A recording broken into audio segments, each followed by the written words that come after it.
Hey guys, what is up? Before I begin this Raw review, I want to let you guys know that this Sunday I will be doing a Q&A video for this channel for the month of March. So if you have not submitted me your questions yet for this month's Q&A, down below in the description box, there's a link where you can click, and in that comment thread of that YouTube video where I announced the Q&A, submit me your question. You can send up to 3 questions. It can be about whatever you want. Pro wrestling, combat sports, whatever you want to ask me, feel free to. Again, the deadline is this Sunday. So on this Sunday, I'll do the video. I'll record the video, if you will, and I'll have it uploaded on Monday, the morning by the least. So I look forward to seeing what you guys send me. All right, got that out of the way. This is the Raw review. What up, y'all? It's me. It's Steve, back at it one more time with a new video. This is my Raw recap for March 12th, 2018. Raw tonight was, I believe, from Detroit, Michigan. I know my good friend Big Mike from Big Mike's Wrestle Recap Show was actually in attendance at the event. He was sending tweets out to myself, Fabe, Joe Cronin, Jake DeMarco throughout the show to let us know what was going down, all that fun stuff. And I'll be very honest, for me, I thought Raw tonight, was a solid show. And what I liked about the show was that we're building up to WrestleMania. We're full speed ahead, building up to Mania. But that's my thoughts. I want it from you guys down below in the comment thread. Give me your thoughts on your opinion on Raw tonight, if you enjoyed it or not. Or if not, on Twitter at HeelSteven, where, again, I tweet throughout Monday Night Raw, SmackDown Live, NXT, pay-per-views, but above all else with each and every single one of you mother flowers. So the show kicked off with Kurt Angle, and he's talking about, hey, WrestleMania, me, Ronda Rousey, you're going to take on Triple H and Stephanie McMahon and beat them, whatever. But he went on to say that Brock Lesnar will not be here, or tonight he's not there, period. Even though they've been promising a face-off between Roman Reigns and Brock Lesnar. And I feel like, when are we going to get this? Is it going to happen yet? Is it happening? Is it happening? Even like the final minute, you have to ask, is it happening? And, people were booing, what have you. And out came Roman Reigns, and Roman Reigns looked angry. He looked pissed. And he got on the mic, talked about how, he feels disrespected, how he feels like, it's crazy how someone like Brock cannot show up to work and nothing will happen to him. While someone like you and me, right, if you were to miss work, you would get fired, what have you, which, not to that extent, I don't think you get fired for not showing up to work for one day. Unless you call out constantly, and I know a lot of people at my job that call out every fucking day. They call out, and they're still working there for some reason.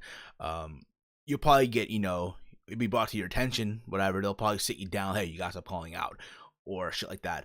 And how people like Roman and everyone else, the best they'll get is a fine, or if not, the worst scenario is you get fired. But Brock is being one of Vince's boys, right? And how he gets all these privileges, what have you, and how there's no respect. And he goes on to say, oh, Vince's in the back, I'm going to go see him right now. He's all mad, right? He's walking to the back, and you see him confronting Vince McMahon. And what do you know? There is Shane. Shane McMahon is just chilling there in production area. You think about it, the SmackDown Live general manager is chilling there on Monday Night Raw. Well, apparently SmackDown Live had a house show somewhere else tonight as well. But the general manager was at Raw. How weird is that, right? And he confronts Vince McMahon, all the years of me, busting my ass for you, traveling the road, being away from my family. 'Cause that's what he was saying also in the ring too, like how everyone else in the back, they make a lot of sacrifices, how they're on the road almost every day throughout the calendar year, how they're putting their bodies on the line, being away from their families, while Brock can just show up wherever the fuck he wants. And apparently after this, Vince says, hey, let's go talk somewhere else. And then they go to commercial break. Here's what I like about all this, okay? In some way, what I think is intriguing, I think right now the build to this is better than 31's. In the essence, that, yeah, the idea is Brock is leaving, right? Even though Brock apparently doesn't care, what have you. We all know he's going to UFC. And they're trying so badly to get people behind Roman Reigns. And you can say this is a plot, this is an attempt. And you know what? At least they're trying. They're trying to do something different. We all know WrestleMania, they're both going to get booed. Both Roman and Brock, they're both going to get booed. Okay? But at least you can't knock them for trying. You can't. Okay? Um, and then you see Renee Young with a microphone trying to wait outside Vince's office. Roman's walking out mad, like he didn't say anything. And then Vince goes to say, hey, you know what? I'll give you my word. Next week, Brock Lesnar will be here. And he'll address the WWE Universe. Yes, it's true that Brock has special privileges. Yes, but Brock has earned that. In essence, Brock has earned those privileges. But one thing's for certain, that Roman Reigns will be permanently suspended. So in essence, it's like we're getting, in some way, shape, or form, like the authority angle here, where, you know, they're showing favoritism towards Brock while Roman Reigns is suspended until WrestleMania, of course. Now, I will say this. I believe that Roman Reigns will appear on Raw next week to confront Brock Lesnar while he's suspended, right? The idea he's suspended, the idea that, oh, Vince is showing all these special privileges toward Brock Lesnar. And people complain. People always say, oh, it's, you know, Roman's one of Vince's guys. Honestly, I don't think I'll look at it that way. I look at it like Roman Reigns is one of Triple H's guys. He's a Triple H guy, essentially. Just like Dean Ambrose, just like Seth Rollins, just like Owen, Sami Zayn, all these other NXT guys that came from NXT to the main roster, they're all Triple H guys. And so is Roman. Roman, y'all remember, came out of NXT. But we're supposed to believe that, oh, he's a Vince McMahon guy, right? But that is besides the point. Now, also, I hope that if Roman does appear next week, he doesn't show up in his fucking ring gear. Can we have him in street clothes and attack Brock or confront Brock? I don't fucking know, but we'll see where that goes. We then had the first match of the night. We had Sasha Banks versus Sonya Deville. You had Absolution at ringside. You had Bayley at ringside. The match was there, if anything. It's just a substandard match for the women's division. You had Mandy Rose try to get up on the apron. Bayley made the save and eventually got the win, being Sasha Banks, making Sonya Deville tap out with the bank statement. And then Bayley's just walking away and shit, all angry, disappointed and shit, until Absolution ends up attacking Sasha Banks. If you don't smell WrestleMania match between Sasha and Bayley, then I don't know what to tell you. We were supposed to get... oh, by the way, they announced that we're going to get at WrestleMania the first ever Fabulous Moolah Memorial Battle Royal. So apparently the women from Raw, SmackDown Live, and NXT, the women that is, are eligible for this match. Now, I know people are upset. Oh my God, they're trying to make profit off Fabulous Moolah. Fabulous Moolah was this bad woman. And again, to each their own, okay? It's WWE. They're gonna do whatever the fuck they want. They don't care. They don't care about the past or the history, as long as they're making money and getting people like me and you and everyone else on social media talking. So that's what they're gonna do. We get Miz TV with Seth Rollins and Finn Balor. Miz pretty much instigating between Finn Balor and Seth Rollins. Oh, how, you know, 2 years ago, Seth Rollins beat Finn Balor beat Seth Rollins for the Universal Championship at SummerSlam with one arm. How Miz believes that Rollins and Miz are the workhorses of WWE. How Finn Balor wrestled in bingo halls and shit like that. Just pretty much instigating, which pretty much led to a match between them two later on in the night. That is, again, Seth Rollins and Finn Balor, which I'll be honest, listen, okay, I know for a lot of people out there, they might have probably the best match on the show, but really, to be honest here, listen, you've seen one match of them, you've seen plenty of them already. Like, they've done this match so many times, I don't care anymore. Let's get to WrestleMania, the triple threat, and let's have Miz retain. Fuck it, you know? We were supposed to get the Bar versus the Miztourage that never started because every single tag team came out to attack the Bar. As you all know, the Bar went on social media and said, hey, they beat everybody. So there's no challengers, there's no challenge for, if you will, for WrestleMania. And you had every tag team come out. You had the Revival come out, you had the Club come out, Titus O'Neil and Apollo Crews, Slater and Rhino come out to literally attack the Bar. They announced later on in the night there'll be a over-the-top rope tag team battle royal, where the winner will receive a championship match at the Bar, or against the Bar, if you will, at WrestleMania for the Raw Tag Team titles. So that was your main event. We had John Cena coming out to talk about what happened last night, but he didn't even talk about what happened at Fastlane. He literally was in the ring and right away talked about how, hey, he will not be at WrestleMania, that he'll be there, but not as a performer, but he'll be there as a fan. He'll sit there with the WWE Universe. He literally hopped over the guardrail and drank a beer with a fan. He took a fan's like cup of beer and took a swig at it, whatever. Which that was funny, if you will. So Cena again then got on the mic and said, "Hey, you know what though? He gets an issue challenge to the Undertaker numerous times. Even though he's like, you know what? Even though they don't expect me to do this, they might cut my mic off. I'm gonna do it anyway. I challenged the Undertaker to a match at WrestleMania. He was saying this numerous times, okay? And then he went on to say, "Oh, you know, Taker should stop being an egomaniac, egotistical, if you will, and just take this match because again, end of the day, if you lose, you get back up." Him, on the other hand, he goes away for such a long time and then goes and posts workout pictures on his wife's Instagram and how he should have one fight left in him. And I'm gonna say this right now, okay? Essentially, listen, Cena on the mic is gold, hands down. Part-time Cena or not, John Cena on the microphone till this day is probably one of the best, or if not the best, talker on the microphone in WWE. Better than any promo that you probably hear on the Indies, period. In my honest, take it for what it's my honest opinion, hands down. Okay, but I thought the promo was pretty good. Now, will Taker accept? We'll see. I'm gonna say this too, okay? I know people don't want to see the match, myself included, okay? The only way I'll accept this match is two ways. It has to be a career-ending match, which I think they're gonna go to. I think they're gonna go that direction, a career-ending match. And I don't want to see Dead Man Taker. I don't. I think for me, I don't know about you guys. Let me know down below in the comment threads. I want to see Big Evil Undertaker, American Badass. Him riding down that motorcycle in New Orleans. Doesn't have to be the Limp Bizkit. It can be to You're Gonna Pay, something like that. Because essentially, John Cena wasn't calling out, in my opinion, the Dead Man. He was calling out Undertaker, the Man, Mark Calloway, essentially. So we'll see if they go that route. It'll be cool to see it if they go that route, like I said. Other than that, I have no interest in watching this match. Unless they do what I said.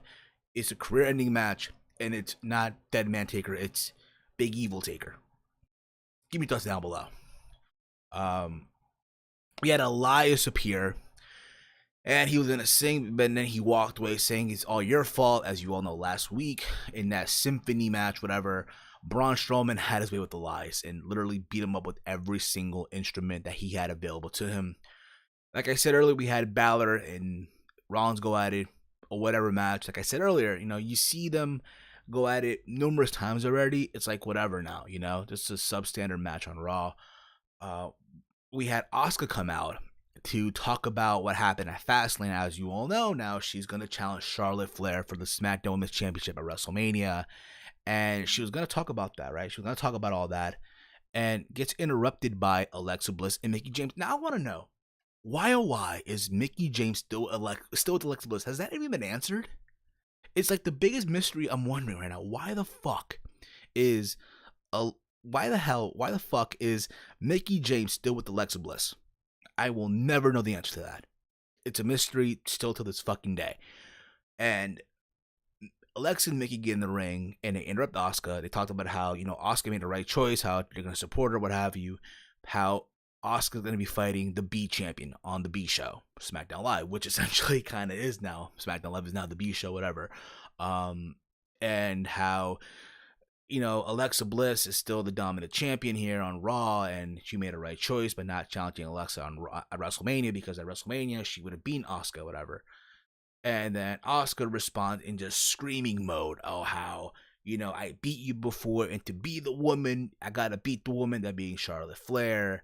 And she wants to be the best champion in WWE. And essentially, too, when you think about it, even Asuka said this as well, that, oh, I already beat you before, so I can beat you again. And it seemed like Alexa was gonna go, you know, and have the match happen, but no, she instead tried to get Nia Jax to come out to challenge Asuka or attack Asuka, because you're like, oh, here's your opponent for tonight. And she kept pointing at the entrance rail, and no one came out. And it ended up being Mickie James versus Asuka, which no one cared for. No one cared at all. But Asuka won. And apparently next week, we're going to get Asuka versus Alexa Bliss. Whoop-de-doo. Also in this as well, you see backstage, Alexa confronting Nia, but why didn't Nia Jax come out? Apparently, Nia told her that Kurt Angle told her to stay in the locker room area because she has a match coming up next. And pretty much Alexa saying, hey, I just want you to know that I'm here for you. I love you. You're my best friend. Just, you got to get over it, whatever, right? And obviously, Nia Jax squishes a jobber. When the match is over with, they put the camera backstage to the locker room area where you see Mickie James and Alexa Bliss talking about how dumb Nia is, how they're manipulating her, how they're using her and all that shit, right? And how she was never her best friend and shit like that. Keep this in mind. As they're doing this, there's a like a boom mic right next to Alexa Bliss. And they're talking and they're talking and they're talking.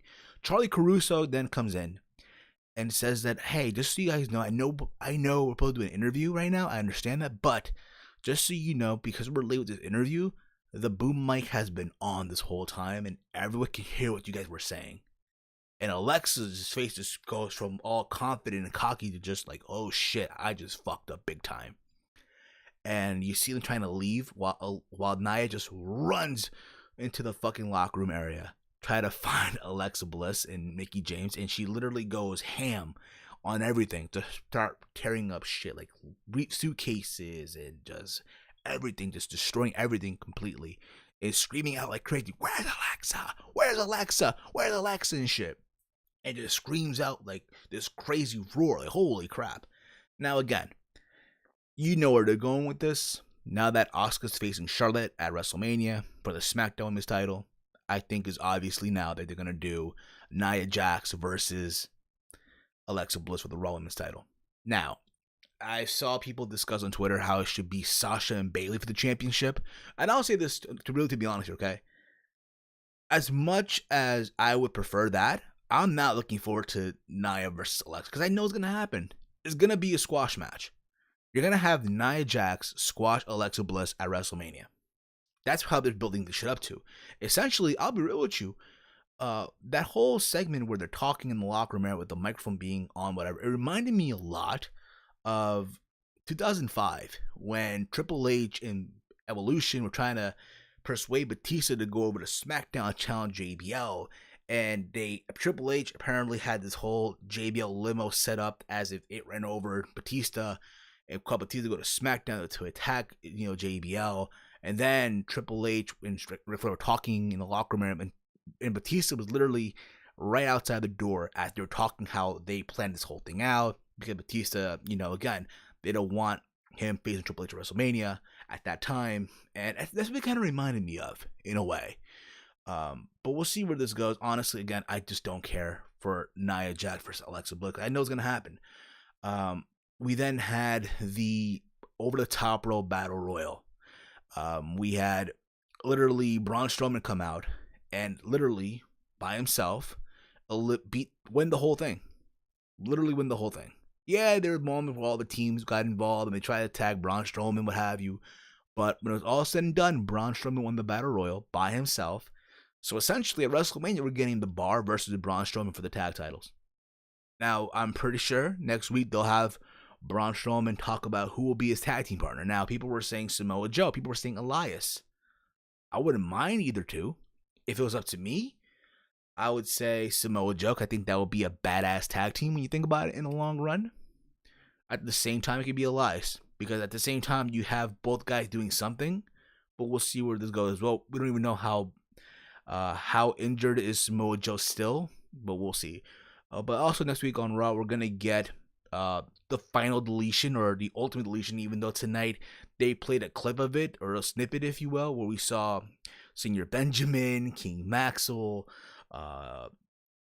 Wolfgang, the second son, if you will, Rebby Hardy, if you will, as well. We saw Vanguard 1, Skarsgård, the dilapidated boat. I can't wait to see next week. I can't wait to see it. Bray Wyatt also spoke as well, how it would be a shame if something bad happened to Matt Hardy in front of his family, shit like that.